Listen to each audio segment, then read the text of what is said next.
No, you're not dreaming. Apple Bites is back. That's right. We're back on our Monday schedule. Yep. So I hope you're ready to have some fun because we got some guests coming in who are going to be talking about what you just saw. And didn't that look fantastic? Of course, let me bring in my not ready for prime time players. Ooh, I brought Jonathan in. So I might as well bring everybody in. Ralph is the one not ready. Ralph. Yeah, well, you know what it is. I haven't done an Apple Bites in like a month. We were on hiatus.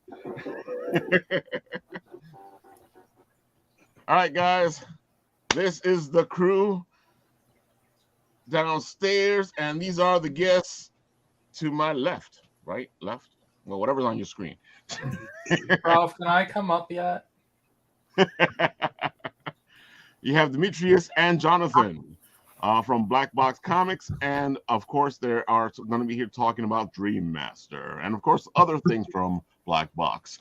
You know, BlackBox. Nice. Thanks for having us, man. No problem, bro. Dude, you guys seem to keep knocking it out of the park. All those beautiful books coming out with their beautiful covers, beautiful art, amazing stories. I hope so, man. I appreciate hearing that. I owe a lot of that is to the talent, the guys that come on board and everyone that's doing an amazing job. So, dude, so why don't you start off by telling everybody who you are, what you do, what your company does? So, for me, I'm obviously the owner, the CEO of BlackBox. I come up with a lot of the concepts, basically, for all of our titles. I kind of scout to find the right people. And I really do spend time to find the right people for the right book. Obviously, we'll be talking about Dream Master, and you'll see not just the work from Jonathan yet because of the story. We're not going to get a chance to read that yet. But what he sets up and what he gives Luigi, who's the artist on it, is sort of like alley-oops for him to slam dunk. So Luigi's an amazing artist. Ruben Curto's the colorist, who's also fantastic. DC Hopkins is a great letterer. So we just, there's a great team that was put together to do this, and I think the execution is there. So I think everybody's going to be thrilled and happy about it. Hey, I'm playing Mario game here. You can't just drop that Luigi business in here. That's my daughter over there talking about Mario and Luigi because he keeps saying Luigi. Dude, the Dream Master just looks fantastic. It looks beautiful. Yeah, cool character. It's actually something I've been wanting to do for a very long time. When I say long time, I mean since I was I think I talked about it with Jonathan since I was like a kid. I see the trailer wanted to play itself again. That trailer's sick. That's like, oh, dude, man, yeah, that's like movie fantastic. theater. Gives you goosebumps. Trailer. Yeah. Indeed, it does. So, tell us a little bit about the character and what the story is. Jonathan, go ahead.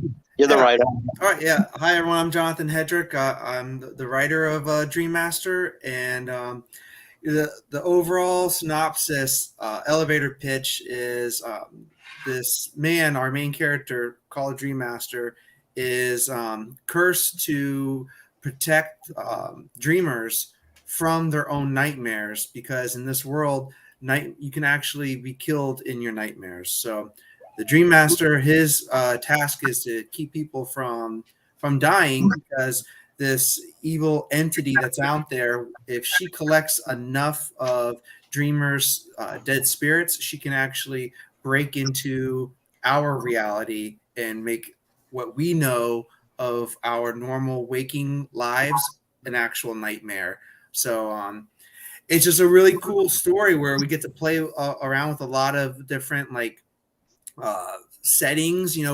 It's one of those books where you turn the page and he's going to be in another location, just jumping from dream to dream, and we just get to do so many fun things with this world. So I think people are really going to dig it. Like Dimitrios said, Luigi's killing it with the artwork. Yeah. There's not even a square centimeter of space wasted on a page. It blows my mind every time I get to see pages back from what he's doing. Lots of awesome splash pages, double splash pages. You can take a look at the main covers for all these. They're all wraparounds that give you an idea of how nutty it is inside the book too.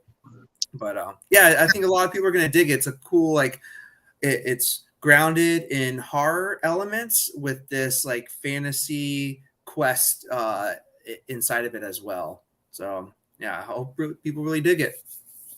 It looks like a great mixture of things. You got some like you're saying, some fantasy aspects, some dreams. But I guess the dreamscape would lend itself to all of that.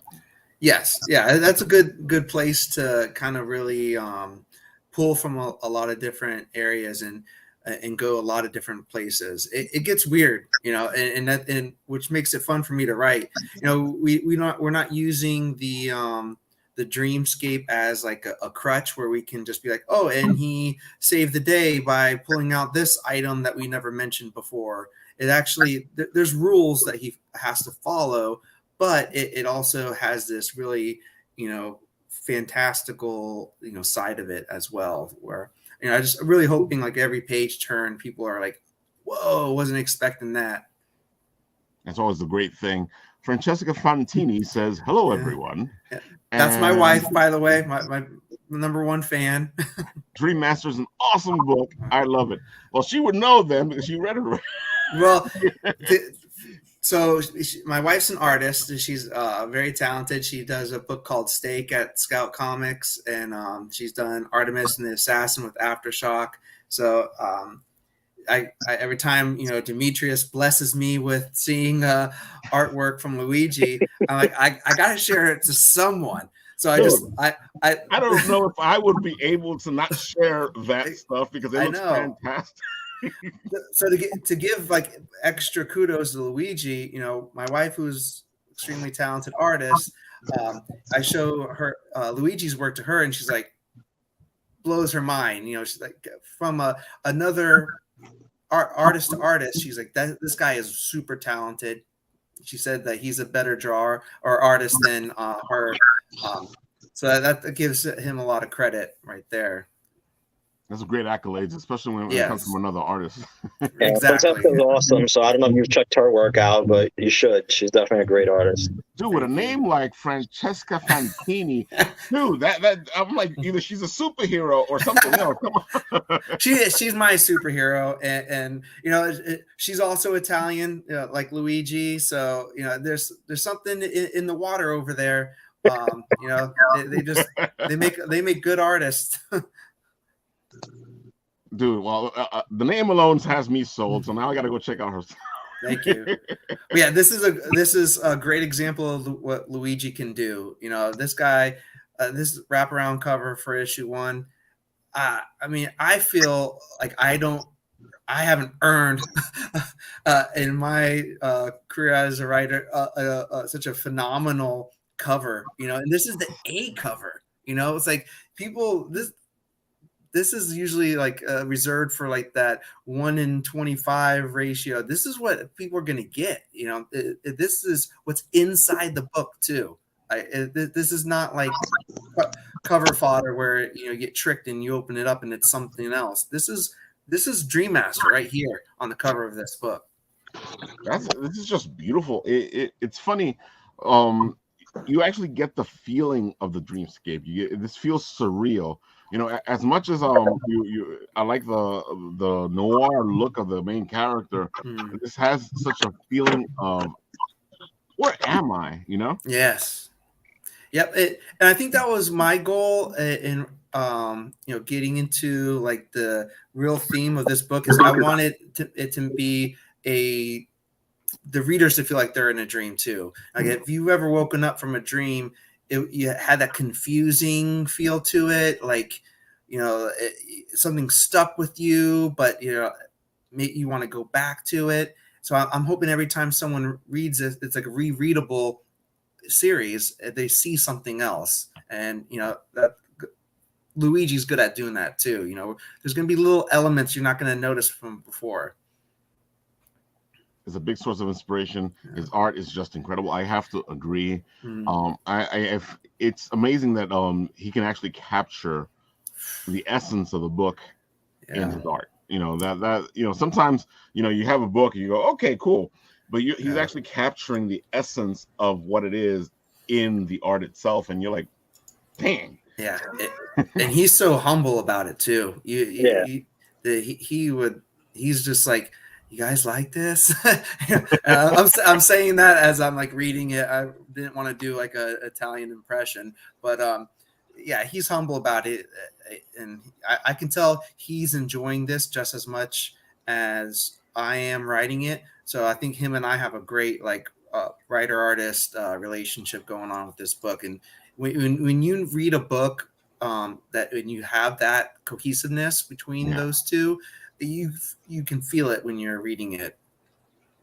Now this is issue 2 cover. I mean, golly, and a big credit to Ruben Cordo too, the colorist. Like, the color pops, man. Yeah, he Luigi brings it to like 10, but then like Ruben cranks it up to 11. If I could, do a Spinal Tap reference right there. It's so awesome. He's got his work cut out for him. Luigi puts in so much detail. Yeah. I can't imagine like having to flat any Luigi's pages. That's got to be so time consuming. Yeah. I have to ask though, because like I said, I love noir characters, and the main character looks so noir. The character design, where did this come from? You want to take that one, Dimitrios? Like I was saying earlier, it's just a vision I've had since I was a kid.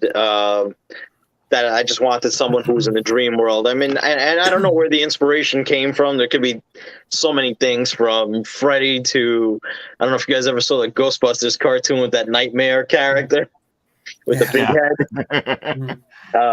But I just thought that would always be something everybody would want, like someone they could go to bat with or for them in a dream world where they feel like they may be powerless, that they'd have somebody to help them. And I thought just the world, the visuals of everything would be amazing to play with. And, I always envisioned him in this way, and the way Luigi did everything in terms of the design as we were doing it, he just executed it perfectly. I mean, he's just amazing. I gotta say, because you could have gone in whatever direction with the main character, especially because you're in the dreamscape itself. And going in this direction, I feel like one makes you stand out because again, you could have gone in so many different directions that I feel like it's kind of unexpected, right? Yes, which is great because you want that. You want somebody to go, wait a minute, what's this guy doing there? Right? What's his story? What's going on?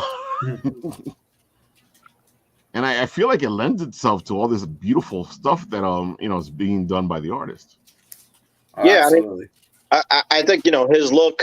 He's got the mysterious look, and then he's got the iridescent colors. I just think he pops really nice within the story.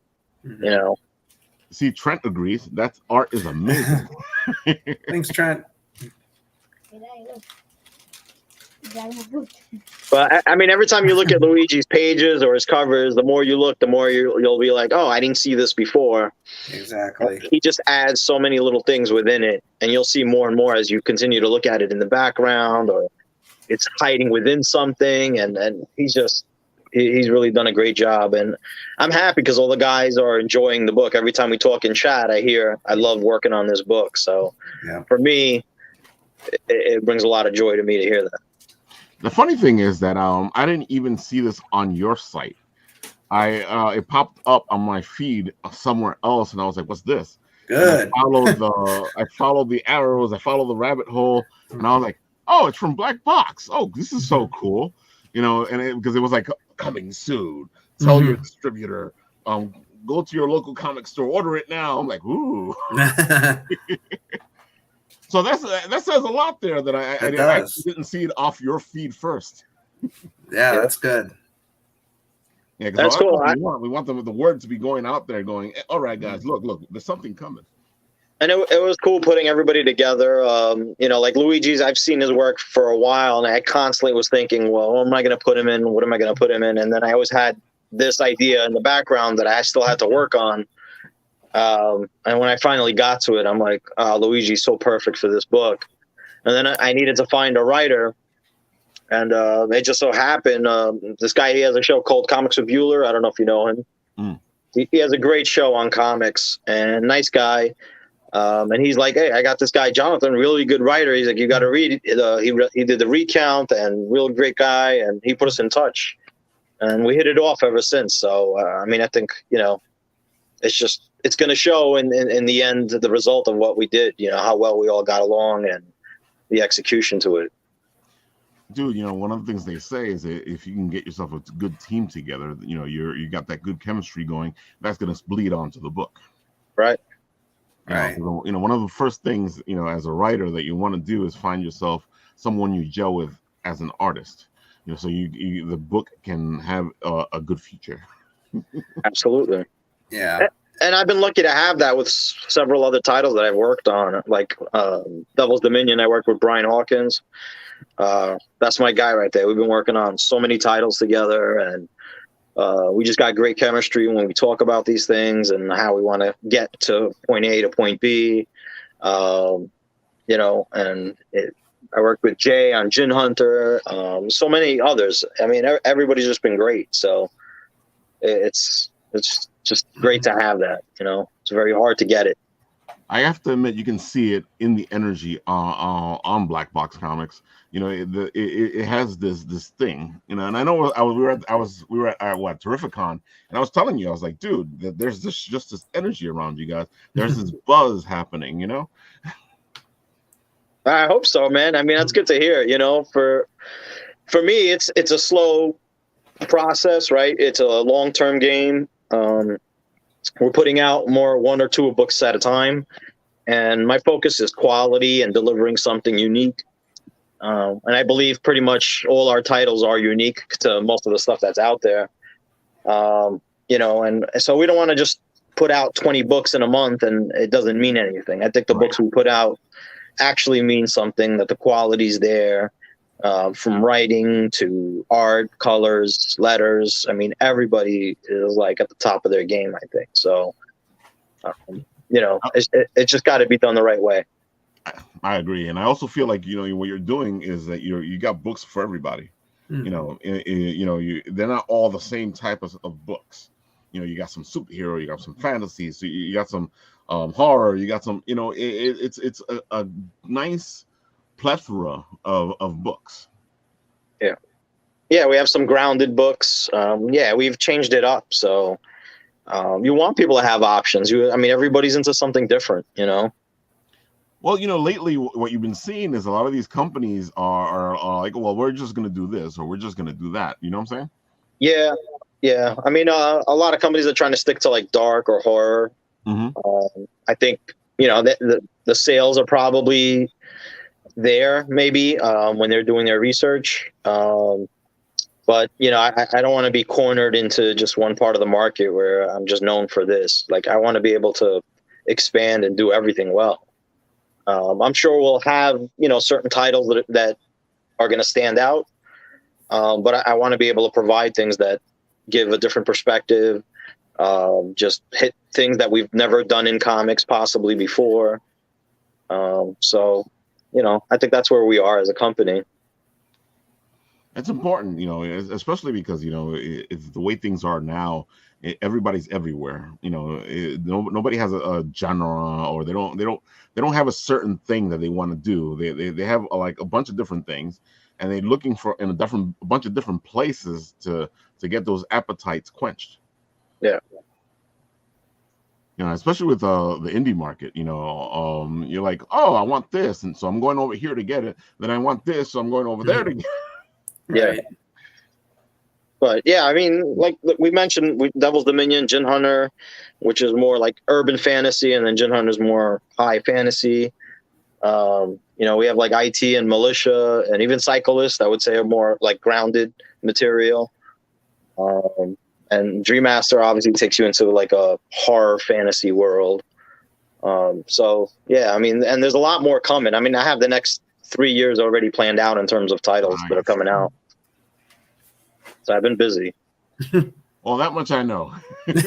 You've also been hitting the conventions like crazy, so I'm getting the word trying. I out there. mean, I think next year I'll have a bigger year in conventions. We'll see. I'm trying to see what I could work out, but I mean, I'd like to hit some West Coast conventions that I haven't done yet.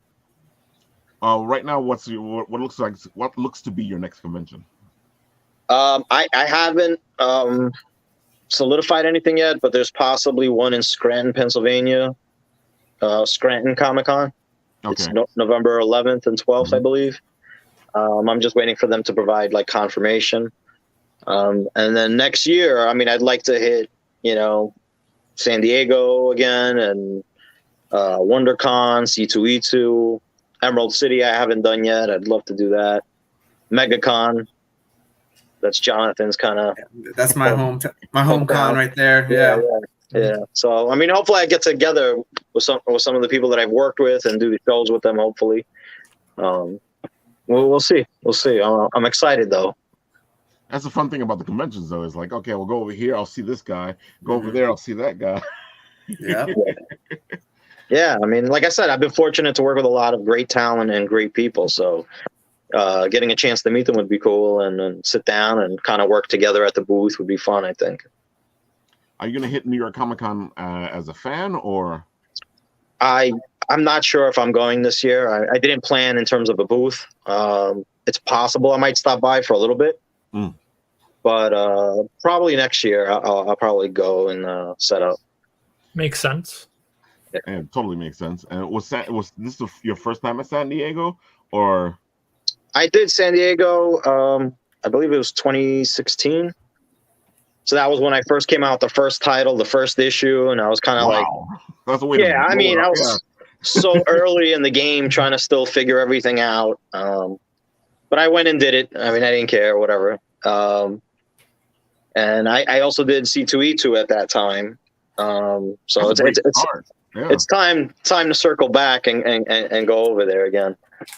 And it'll be more fun this time with all the titles, Exactly. The more stuff you have, the more fun you have, the more people come to your table, because they're like, oh, I like this book. I like this book. It's more to talk about, more fun to have, more work to have.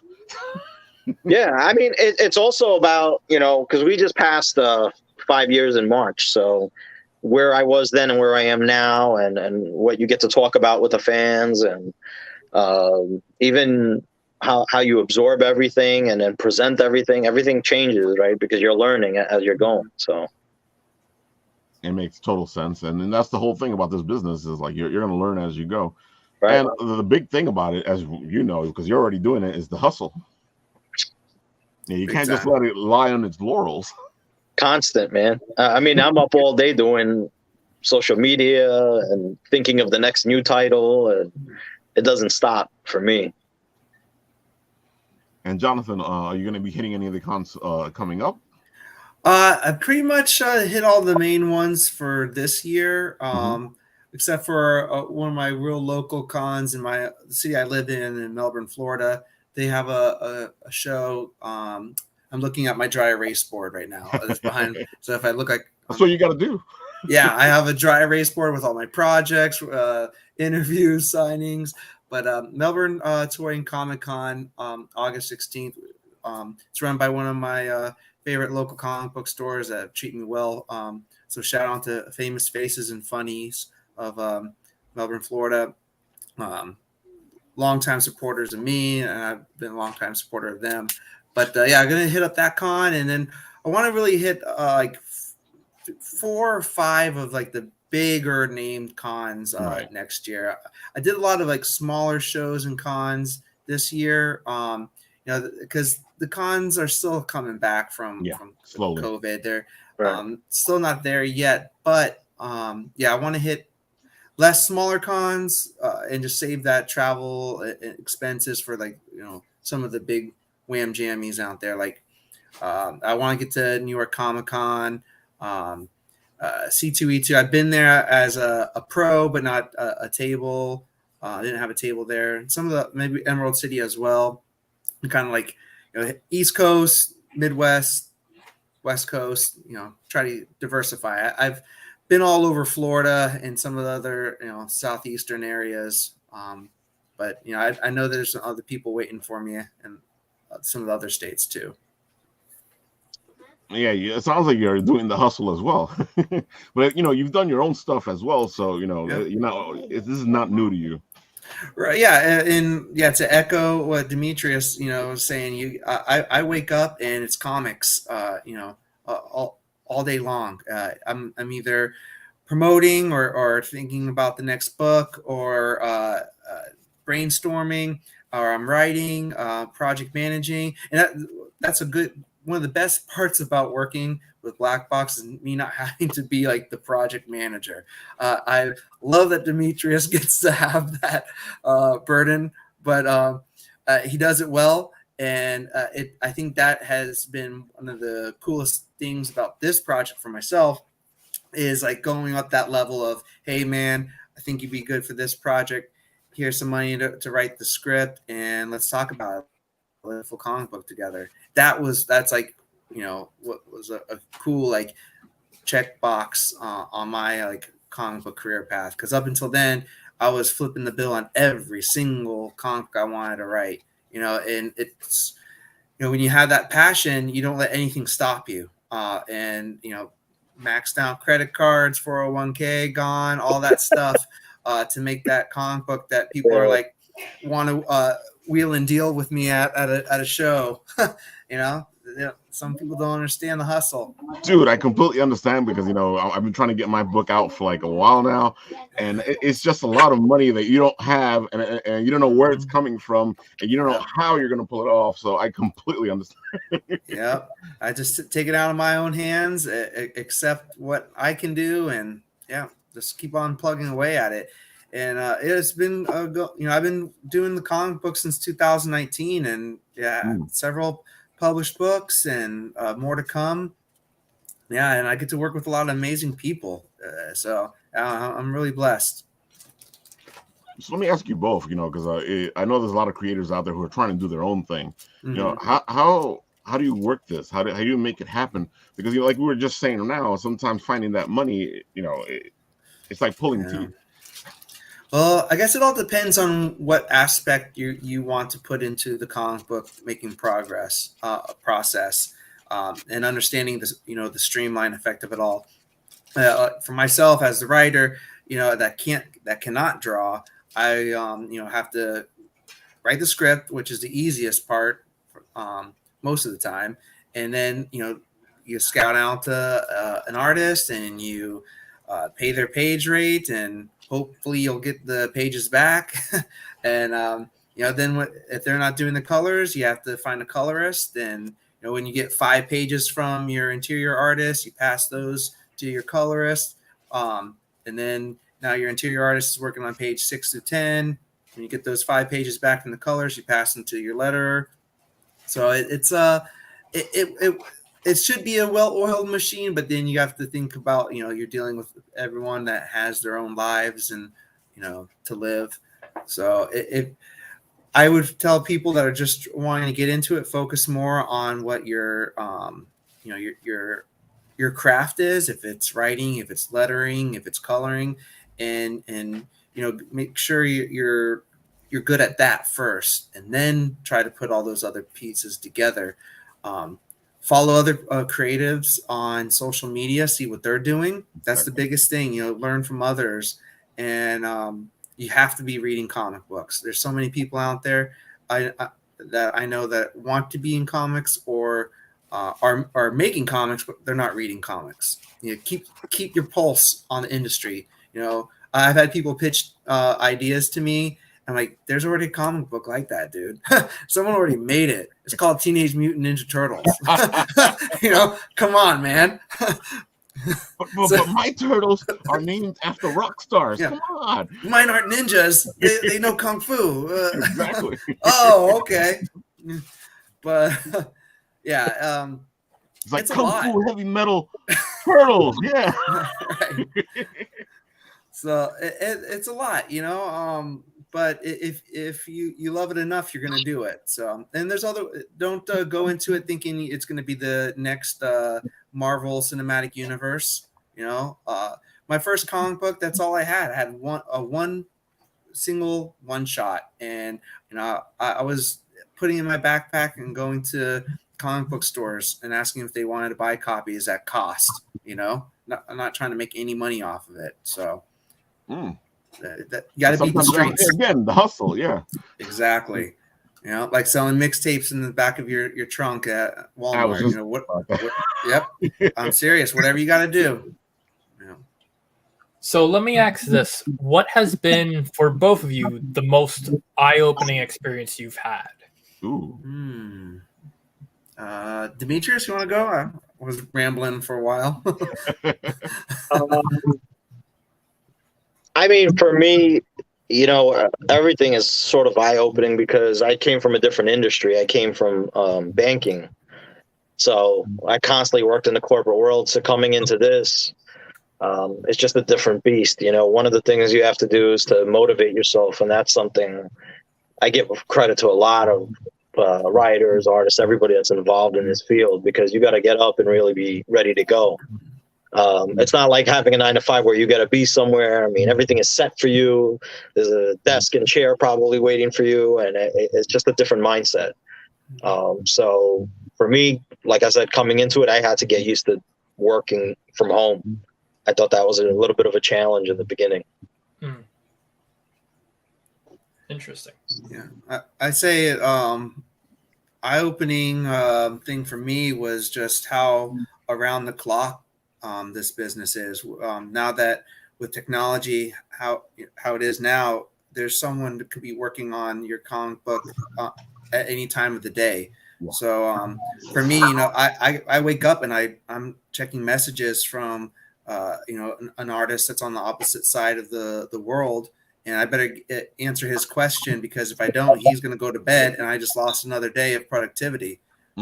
So this is around the clock. There's no punching in. There's no punching out. It's all day long. And if you want to make comics, you have to eat, breathe, poop, shower, all comics all the time. It's funny that you both say that, because a lot of people go, "Oh, you're working from home. Oh, your life is so easy." But it goes from being a 9 to 5 to, like you guys said, a 24-hour job. Mm-hmm. Yeah. Absolutely. I mean, I'm working with a lot of people who are international. So Luigi's an example. He might message me at like 3 a.m, and I'm responding. So I'll get, "Hey, what are you doing up?" And it's just, I just got to get it done in my mind. It's like, I can't wait till 8 o'clock or 6 o'clock. I was like, I got to get it done.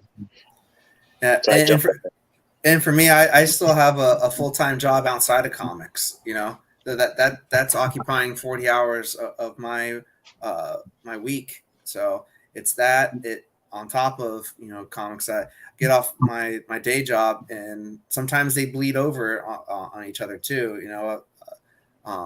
Thankfully I have a regular, a 9 to 5 that isn't breathing down my neck, but it does occupy time, so yeah, it's an all day hustle, but I love it. I love all aspects of it. It can be it's a labor of love, to use that cliche. I have to agree with you. Even though you have, like, sometimes you got to do stuff to pay for the dream, and we all know this because it's always there. We always have to try to figure out how to pay for the dream and make it happen, and figure out how to keep the money flowing, or how to pay for something, even if you're not keeping the money flowing, how to pay for what you're trying to get done, how to work with somebody else, and maybe that might help you out in getting stuff out there. Because like you were saying, like now that somebody else is taking care of other things, that frees you up. Mm-hmm. Absolutely. And I go on and on about the hard part of it all, but then you get the finished product in your hand, and all that just goes out the window. You forget all about all that stuff, and it's like, this is what it all was. It all paid off. When Dream Master #1 is in my hand, I'm not going to remember any of that other stuff. It's going to be like, yes, mm-hmm. Now let's do another one. Let's do it all over again. Oh man, well, you got a good fan over here.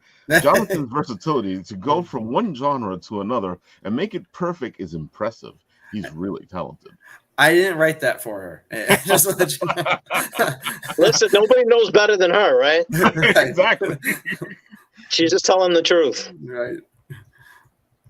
So I know that I saw the thing come into pre-order, and I pre-ordered. When is this supposed to come out? November 30th, Right. issue 1.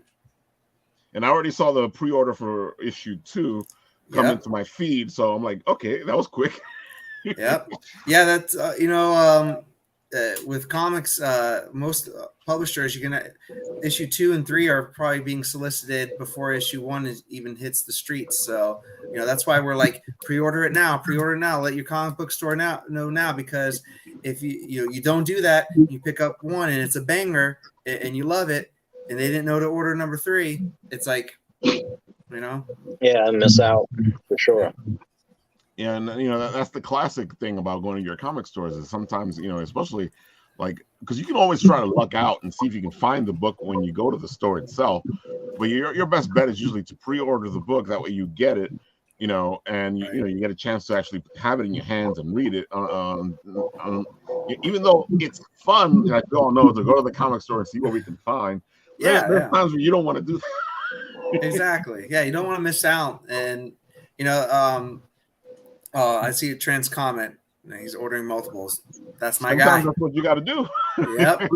Reader copy and a collector copy. Exactly. That's a comic book fan after my own heart. I'm the same way. I'm always going to be a collector and a reader myself. So I think I pull that into my creative side too. I know what I like when I read a comic book.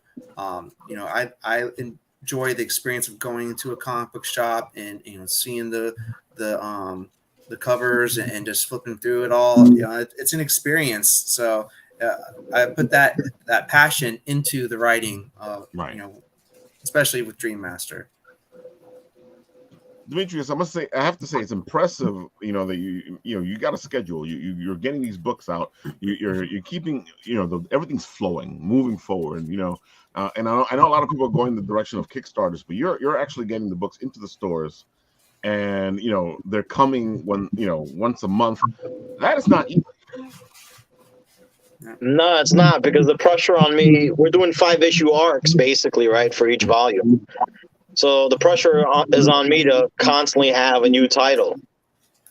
So the one thing I don't want to do is force anything. So luckily, my brain's been spinning wheels constantly, and I'm thinking of stuff that's fun and unique. So I'm happy with the stuff we're putting out. So I don't want to force anything to come out. But yeah, I mean, a little bit of time constraint on that kind of stuff. So I've been lucky so far. So you said 5-issue arcs. Does the issue continue after that, or do you start another story with another number 1? No, we'll continue it. Actually, Jonathan is already up to issue 8 in terms of script. I'm writing issue 9 right now. I actually wrote a few pages for issue 9. Yeah, I'm all in. You guys are going to get Dream Master whether you like it or not. If I have to come to your house and make you read it, I will. You ain't dreaming, boy. Yeah, I mean, I don't know. I think anybody that jumps on is not going to be looking to get off. I mean, it's definitely a fun, wild ride reading this. And, I think everybody dreams, right? So everybody's always kind of like, did I ever experience something like that in a dream? What kind of weird dreams did I have? So I think it's relatable to people, even though we're on a much more higher fantasy level in terms of the detail. I gotta admit, I'm looking forward to picking it up. I have to say that part of it is the character design. He just like speaks to me, and I've always had an interest in dreams, so this is just another aspect of that all gets together and goes, "Hey, Ralph, you should pick up that book." Where did you, if you don't mind me asking, where did you put it on your pull list from? I've been getting your stuff because I found out that it's harder to get from other places, but I've been getting it from Royal Collectibles. Shout out to Royal, man. Royal's awesome. Yeah. And Royal usually has your stuff in the. All I can do is put a call in and go, dude. Can I get the Gin Hunter? I think I missed it. Like, oh, sure, Ralph, no problem. Yeah, no, they're great. Yeah, that's a great group of people there that work there. Oh, dude, I love them. I go out of my way to go over there, but it's worth it. I actually gave them. If you go in, you might see I gave them a big sign of one of the covers. Yeah, we saw I that. was there. You saw it. Yeah, cool. Free Comic Book Day. I believe it's in our video. Nice. I'm gonna go look back at the video. It's the Dream Master cover. I mean, it's in the video. It's the one where he's like opening the portal with his finger. Nice. So it looks cool. Dude, yeah, they actually look out for independence there for you guys especially, because I've yet to miss an issue of whatever I'm looking for when it comes to Black Box. Awesome, thanks, man. Appreciate that. You know, because like I said, sometimes especially with the independents, it's a little harder to like you know, go to a comic store and go, oh, I could just pick this up. You know, because sometimes they want to order specific amounts of issues so they know what they sell and what they can't. You know, and the industry is all weird right now, so you know, I don't blame them. Yeah, it's not easy for the brick and mortar stores. You know, it's hard to predict. That's why they love people that pre-order. You know, they know exactly how many to get of that issue, so they don't wind up getting like a long box full of an issue that they're not going to be able to move, you know. And it's, you know, they get people that coming in all the time for whatever movie is in the theater, but you know, the small press books, you know, it's harder to sell the mainstream audience that's not into comic books for that, you know. So yeah, it's not an easy business, but that's why we promote hard the way we do, and we make sure we have a good quality product for those people that are taking a chance on it.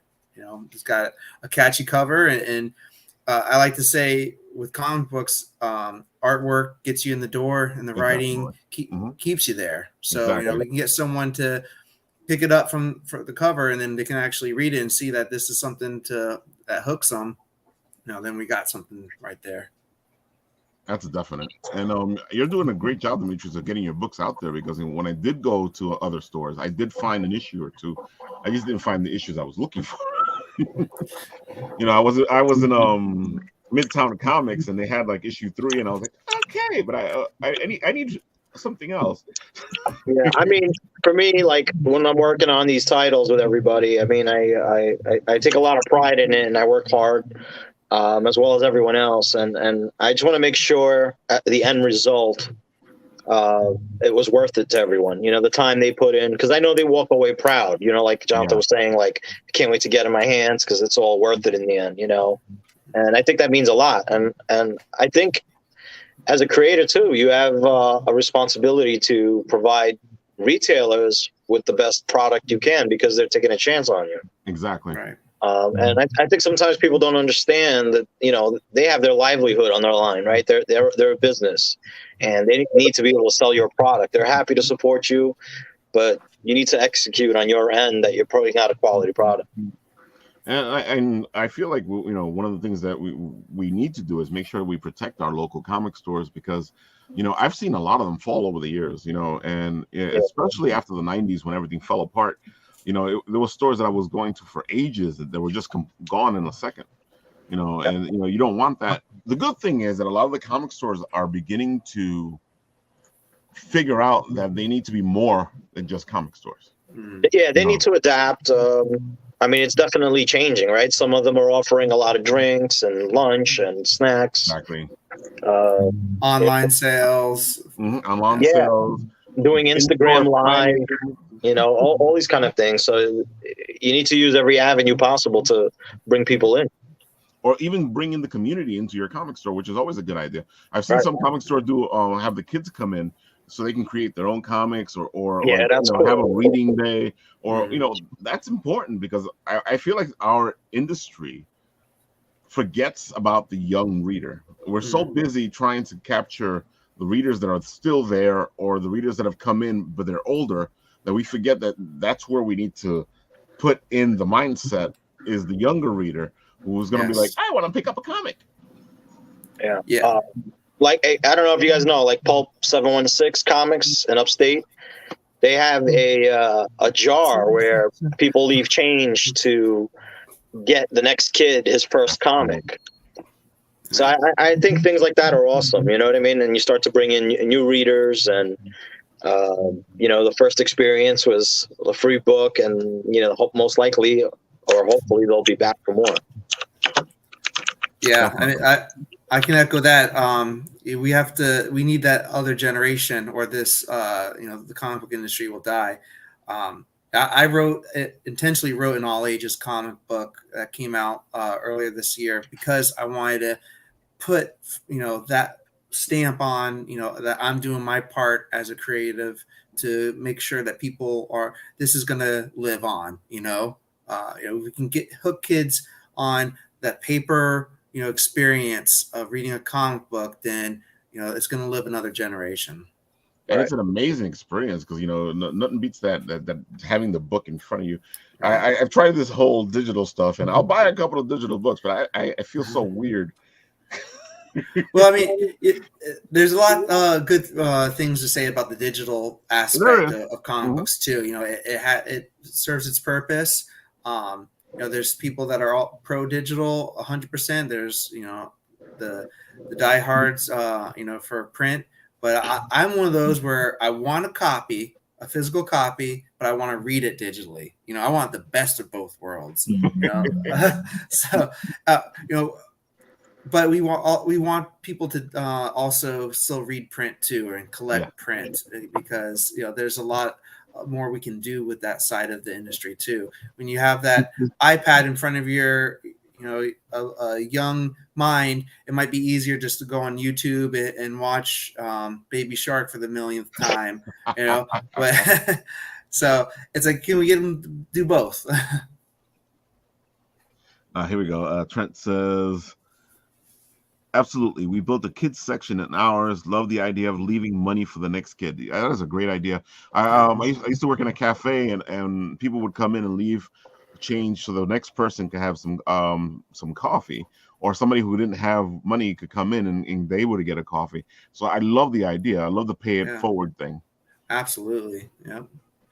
Let's just give credit to Amy and at Pulp 716 Comics. They're the ones who came up with that.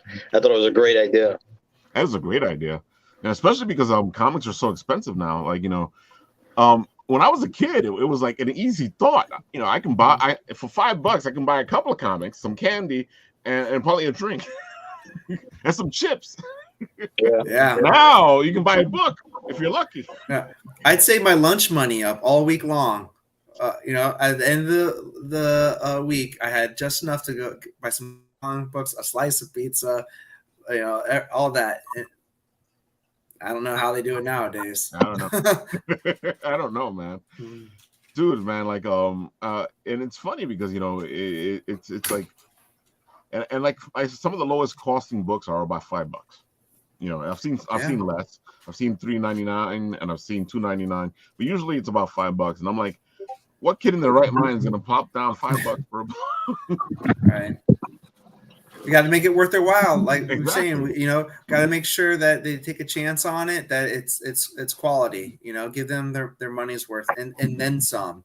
I want Dream Master to be something that people will read through it and be like, "Whoa, I need to go back and read that again. What was that?" And I like that. Those are the great books from our times where we would want to read it again and read it again. And I'm with you guys because my book, the one I'm working on, is an all ages book. It's a superhero teddy bear, and I thought about it from the get go. I want to do something where anybody can pick it up and read it. Right. Absolutely. Yeah. All ages doesn't mean for kids. It means anyone can pick it up and enjoy it. Right, because the comic books we picked up when we were younger wasn't for kids. Right. It's just that all ages could read. Exactly. Yeah. And it's funny because that's also the way where I started becoming more literate. I started getting vocabulary words that I wouldn't get, because if you were reading Fantastic Four and they were with thermonuclear this and yeah, those old Chris Claremont X-Men books were those two. Yeah, you needed a PhD to understand what the hell he was talking about half the time. I just want to see Wolverine just like slash people, but yeah, man, I gotta have my Webster dictionary next to me to understand this. And they were craftsmen because he made me feel for the mutants, and then the whole idea that they were being persecuted, they were being, and at the same time you kind of saw yourself in all that, because you're like, hey, wait a minute. I guess I'm like them, because some people call me names, and some people, and it was that connection to comics that that we're talking about right now. Yeah, making it relatable, and that's what, like I said about Dream Master. I wanted people to pick this up and have that dream effect to it. Like they're having a dream, or walking through this dream too. Ooh, wrong way. Good book, but wrong way. All right, there we go. Yeah, outstanding artwork. You guys have some great stuff here. The artwork does say a lot, and it's great that you can see what the story idea is as you look through the art. Yeah, and issue 1 is just the beginning. That should be obvious, but what I mean is, after I started seeing pages back, I was on like issue 3 when I started seeing pages from what Luigi was doing for issue 1. And I was like, oh man, I didn't know he could do that much. So that's when I was like, okay, I need to make some bigger splashes, 2-page splashes. I knew this guy could, really pull back the throttle. It was like, all right, there's no limit now. I know you got to challenge him, man. Exactly. Yeah, and he enjoys it. He loves. He wants to do these intricate, detailed. He's not one of those artists that's like, how to fit all this. I gotta draw all that. No, it's like, we can ask him to put all those millipedes and snakes and stuff on this page that we're showing. He did that himself. I'm not even patient enough with my art direction to add all that stuff. He did it himself. I gotta admit, man, this guy's great, because a lot of people would just like run from all this stuff. I see that on Trent's Green here with us. There's so much happening in those pages on display. Those are books I love when those panels are full. Yeah, and I have to agree. It kind of brings me back to George Perez and how he would fill up the pages with all the stuff happening. Yeah, and George Perez enjoyed that. It's good to see that. Yep. And that also goes back to for the writing, I want to make sure I don't junk up every page with too much dialogue. So I want Luigi's artwork to shine while not having a whole novel on every single page. So I take a lot of detail to make sure each of my pages doesn't have too many dialogue balloons and everything like that. So on these splash pages, you get maybe 1 or 2 captions or balloons, but it's all, Luigi and Ruben's amazing artwork. Dude, you guys got something great here. I'm telling you, it caught my attention as soon as I saw it. I can't wait to get my hands on it to check what the story is, because it just calls me. It's like, come on, dive in, wow. Yeah, we're hoping you get this like haunting effect from it. At its very roots, it's a horror book, so there's a lot of horror elements in it, and it's I hope it gives some people nightmares in the best way. And I got another great cover that's coming. Jonathan saw it. I showed it to him. Ooh, but that'll be coming soon. All the exclusives and variants are. Yeah, there's some awesome covers, and just the main cover right there. Yeah, I mean Luigi, obviously these covers, which are insane. The variants, I had like Thiago da Silva and Vinzel Tab did amazing work. So, but I mean, I can't wait. Showcasing before we had I had it up. Oh, this one here. Let me see if I can bring it up. The issue 2, the one that you guys have like nice and flowing, which I thought was a great feel to it. Hold on, let's see if I can put it up here. All right, here we go. Facebook, and boom.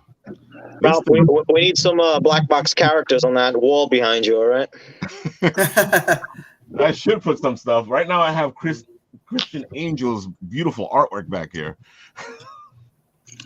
Yeah, that's another fantasy guy.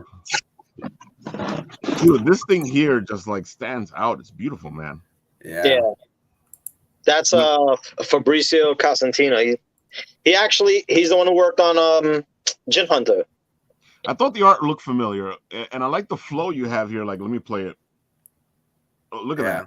Ah, perfect. That sets the mood right there. Oh, it does, man. That gives you the feel, right? I'm waiting for my holographic comics. That's what I'm.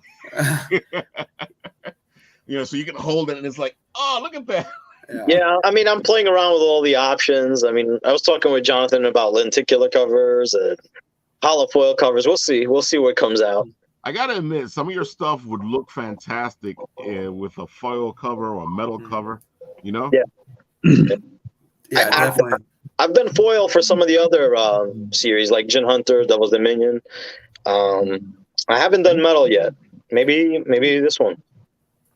Yeah, because I can just see a nice little metal piece, to put. Yeah.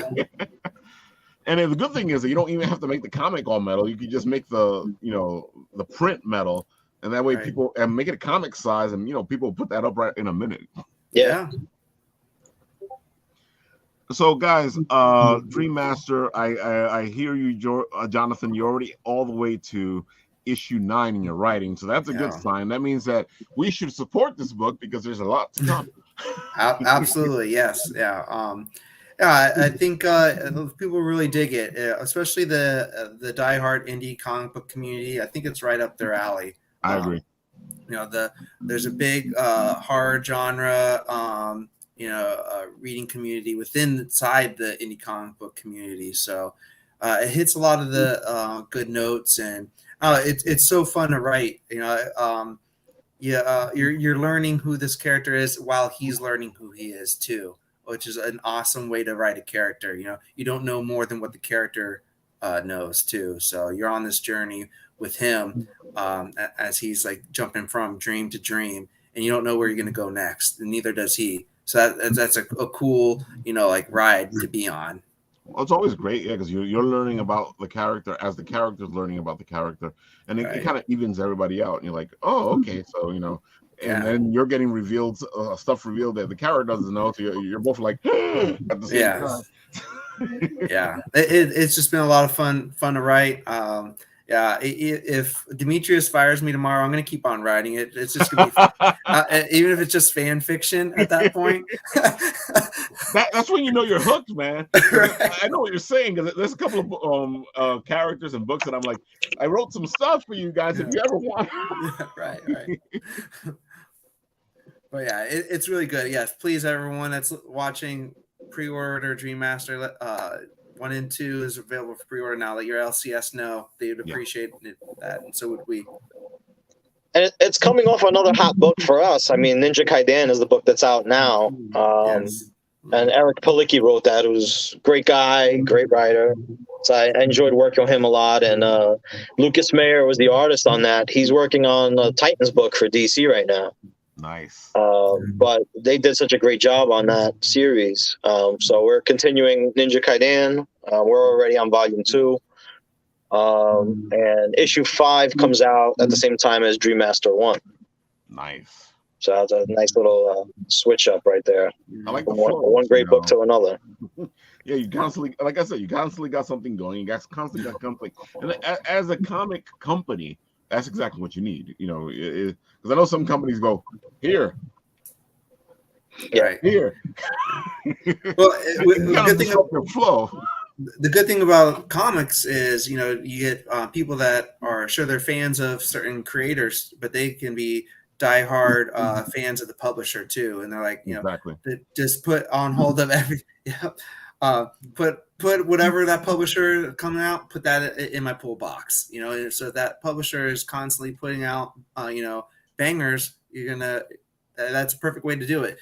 Drop in issue 5. That's something people have been following at the beginning of the month. Drop issue 1 of the new one at the end of the month, and then you just keep that cycle going. As long as the quality is there, you're gonna have supporters. Completely agree. Mm-hmm. So, Dimitrios, where are you going forward into the future next? What's happening? I know BlackBox is always moving. So, what do you got? I mean, I can't say everything yet, but we'll have some cool news coming out. I hope this year it'll come out, and we got obviously several titles that are coming out. Like I said, I have the next 3 years already planned with titles. Several of them already ready, including even variants. I've got everything ready to go. But I don't want to overwhelm the market. Like I said, I'm not looking to put out 10 or 20 books at a time. Comic shops are taking a risk on you. Yeah. I don't want to cannibalize our own books, right? If I put out 10 books, is everyone going to buy all 10? Doubtful, right? So I'd rather give you something that, you're able to read and jump on to the next one without feeling overwhelmed. I feel like it's a lesson Marvel and DC need to learn, because their whole thing is, let's put as many things out there and see what sticks. I mean, every publisher has their own business strategy, Some of them is to control the market. For us, it's just putting out quality and stuff that people are going to like. Exactly. Definitely having options, having diverse characters. So that's what I pride on. I enjoy that part of it. And you can see it. You can see it in the art. You can see it in the writing. You can see it. You're actually putting stuff out there that's worth picking up. Thanks, appreciate it. All right, so where can they find you? All the good stuff that that way they can go, hey, well, let's go check out what Dimitrios and Jonathan are doing. Well, I mean, we're on Facebook and Instagram as BlackBox Comics. We're on Twitter as BlackBox Comics P. And YouTube, we have a BlackBox Comics channel, which I've been trying to work on. Cool. I've only done it like the last, I don't know, maybe it was earlier this year where I kind of started to make it move, and I had trailers and everything. And the website is blackboxcomics.net. I found that out. I was like, okay, blackbox.comics.com. Oh, no, that's not it. And of course, you can go to Black Box Comics if you can't get to your local comic store and order your book straight from there. Yeah. Yeah. I mean, it's worldwide, right? So any comic shop worldwide, you're able to order it from.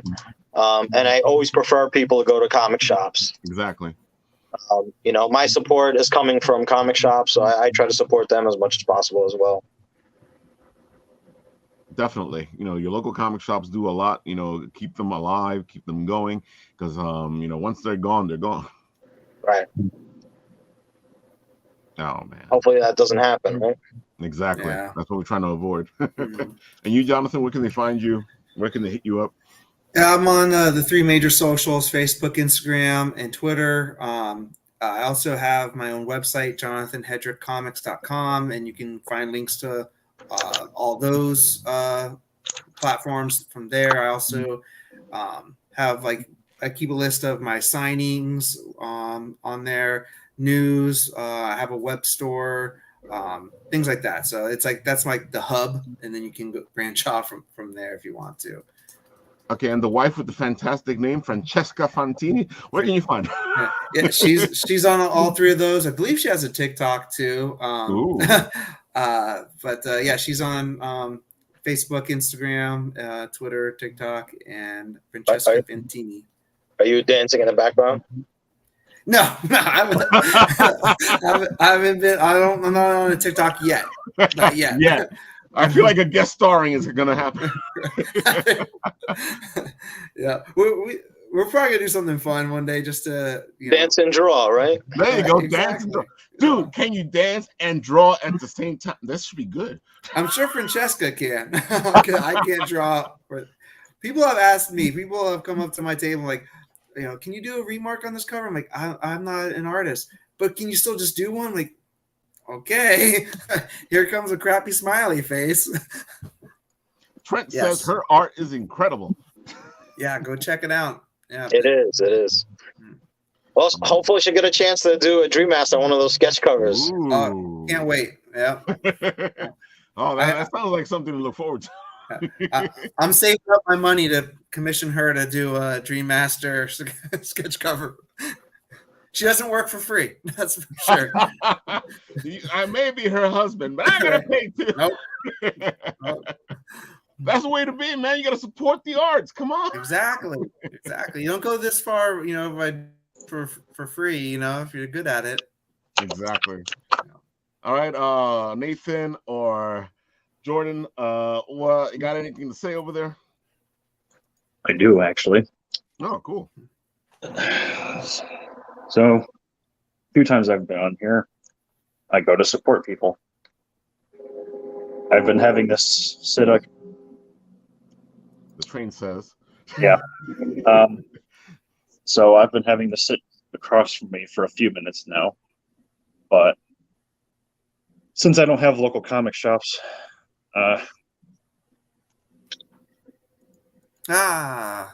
very nice. Thanks, man. yeah, no problem. Yeah. Thank you for the support. Yeah. I think that's a good, you know, the websites exist, the online sales exist for the folks that are in rural areas or don't have an LCS or LCS folded, unfortunately, or something. So yeah, I don't think any publishers out there trying to shut down any brick and mortar stores. It's just a alternative method of getting comic books. You know, if you can't get it at your LCS, then this is the other option before the secondary market, you know, jacks it up to exactly, you know, whatever. Yeah. And we run into a lot of people that don't have their local comic store. So, you know, I know. Yeah. I'm blessed. In my city, I have 3 comic book stores. I literally live behind one. Like, oh, that's great. I live right. I mean, I can walk there in less than 5 minutes, and That's they're awesome. huge supporters of me. And all 3 stores, they get along just well. No one's trying to like undercut. They're 3 different types of stores too. You know, so like they're not. Saying, you know, they're all doing different things now. Yeah, exactly. One's more of a high end collector. One's more of a reader store. One's more like a hangout all day. You know, in game too. So they'll pick up the phone and say, "Hey, we're out of this one. Do you have any copies? Can you hold it? I'm sending them your way." So, yeah, that's what it's all about. To do it like that. We want to keep everybody alive. Come on, exactly. We rise together. Exactly. I mean, look, as a community, we need to all do as much as we can for comic shops as well, right? So, one of the things is follow them on social media.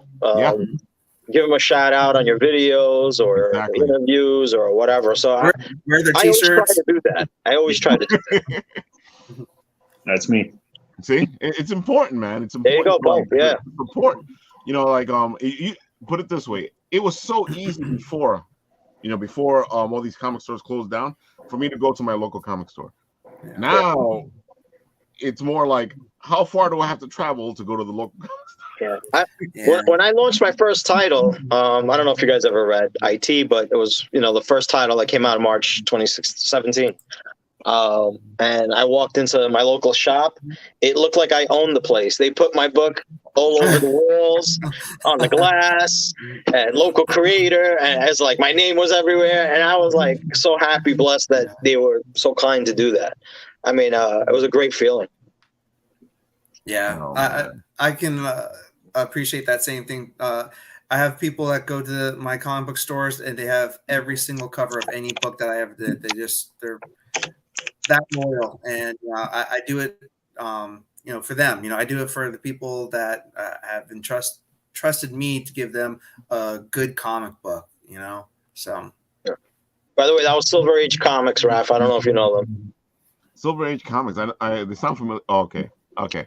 They're in Astoria in the train station. Yeah, it was like it all came like I was like, oh, that's a flashback. They're big supporters. I mean, there's so many. I wish I could name them all, man. Gotham Underground out in Jersey, they've been supporting me from day one. I mean, so it's, you know, you got to do what you can for them as well. Like I was saying. I don't understand why more people are not following all the comic shops. I mean, I think every publisher should be following every single comic shop. I mean, they're buying books from you. That's step one. And, you know, I don't want to tell creators what to do, but as much as you can in terms of following shops would be helpful. Yeah, it helps with the algorithms. I mean, I think people don't understand what a difference it makes. Yeah, for sure. It makes a lot of a difference. Yeah. Mm-hmm. You know, and especially because some like I said, some of those stores are having trouble now, especially with the whole fight with distribution, because it kind of messed up some of the stores. Yeah. Well, you know, a lot of stores did they capitalized on that, and I think a lot of indie comic book creators got a big boost out of that. There was, a bittersweet, turn lemon into lemonade scenario where people, they reached out. They're like, hey, indie comics creators, we just need something new in our store. We don't care what it is. If you can send it to us at a good price. So that's what I remember when I said I only had that one comic. I packed that up in all these medium flat rate boxes and shipped them to all kinds of stores all over the country. And they were grateful. And then I built that relationship with them. They're like, do you have more of this comic book? Yeah, sent it to them. Then when I started getting, published here and there, they remembered that name. They remembered, that professional relationship I built with them and how I communicated with them. Offered to do virtual, interviews and things like that. It goes a long way. You got to treat the LCS as good, And they're they're important cog of the industry, because sometimes if you can't get it from your local comic book store, or you're so far away from your local comic store, you won't get certain things, and that's kind of sad. Yeah, absolutely. All right, Nathan, anything you got to say? I just realized the Anime NYC passes are not exactly the same. The lining is completely wrong. They're not even equal. What is this? Thank you, Nathan. I've been spending like the past 5 minutes seeing each and every detail that's different between the two. Like the logo is not even on the same level. And the font is different between the two passes. I was wondering when you were so quiet over there. Different. Hey, Nathan. They got the copyright in wrong font. What is this? Oh my god. They didn't even copy and paste the back.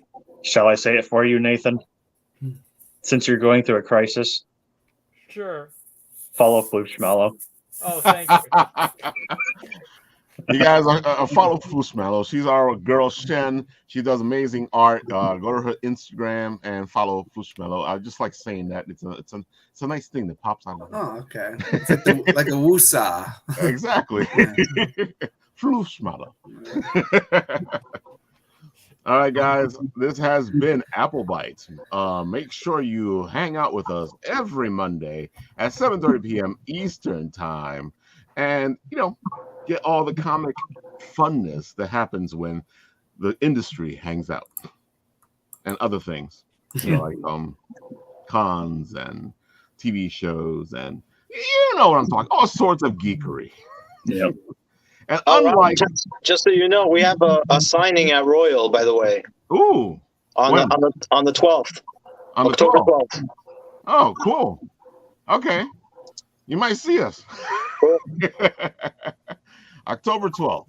Well, you hear that, folks. Go to Royal Collectibles on October 12th, and you'll see Dimitri and the BlackBox dudes over there, and you can actually talk to them in person and get the books in person. All right. Unlike my show, we have an ending, so adios, amigos. But what about the graphic designer quote? You can't just cut me off mid-sentence as you just hit the ending. You have to let me finish a statement.